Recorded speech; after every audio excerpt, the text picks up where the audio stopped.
Congratulations on completing your bone marrow treatment. Today I'm going to go over some post-op instructions from our office just on how to care for yourself following your bone marrow treatment. The first thing I want to say is that if you've been under anesthesia, please refer to their guidelines on how to proceed for the rest of the day. As far as our office goes, we just ask that you take it easy for the rest of the day, as this was a major procedure that you just underwent. We ask that you avoid driving for the rest of the day and just take it easy.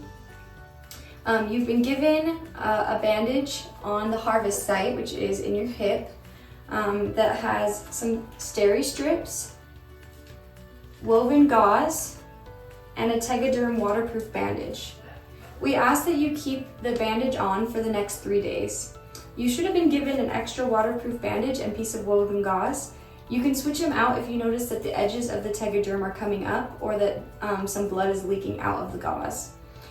If you do need to switch it out, just fold your piece of woven gauze in fourths and then place a Tegaderm on top. Leave the steri strips as they are.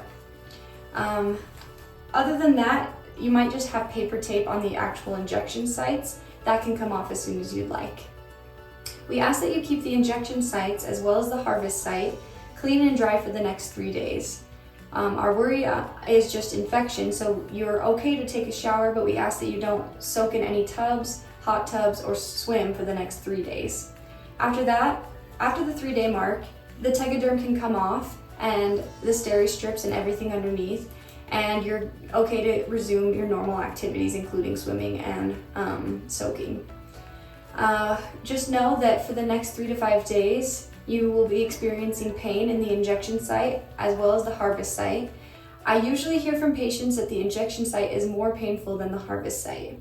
You can treat that with Tylenol. We ask that you try and avoid ice if possible, and that you avoid anti-inflammatory medications, including ibuprofen, for the next 4 days. Other than that, our other concern is that of DVTs, or deep vein thrombosis. This is a pain in the calf that can occur, and if you notice any swelling in the calf, pain, or discoloration, or if you notice shortness of breath or coughing up blood, please reach out to our office as soon as possible or visit your local ER. If you've had a treatment on the lower extremities, please refer to your sheet of exercises that you should have been given on how to proceed if you're in bed for long periods of time. We ask that you just continue to do exercises in bed for every hour, which include calf pumping and quad strengthening. And you'll complete those, like I said, every hour that you're in bed and not active. If you're up and walking around, you shouldn't need to worry about it.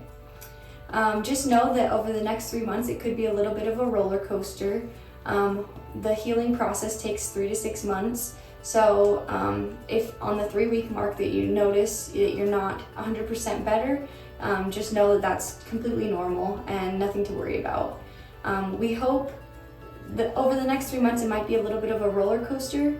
We hope that by the end of the 3 months, you've noticed that you've had less and less bad days mixed in with good days. So you might notice that it'll be you'll have a few good days, then a bad day, good days, bad days. But we hope that the overall trend is that of healing and upwards, and that you notice less and less bad days and the frequency diminishes over the 3 months of bad days, and that you have mostly good days. Please don't hesitate to reach out to us if you have any questions at all or anything that's concerning. Like I said, our biggest concerns are that of infection, so watch for any redness, heat, swelling, associated with also with a fever. Please give us a call if that happens, or like I said, if you have any of the signs of a DVT. Other than that, we'll check in on you on Friday. If you have any questions, please give us a call, or we're happy to answer those questions on the Friday following your procedure. We'll also check in on you at the 3-week mark. And again, just don't hesitate to ask any questions. You're always welcome to give us a call. There's an after hours number on the sheet that you should have been given. So we're always happy to hear from you, and we hope that everything goes great over the next 3 months and that your healing journey is great.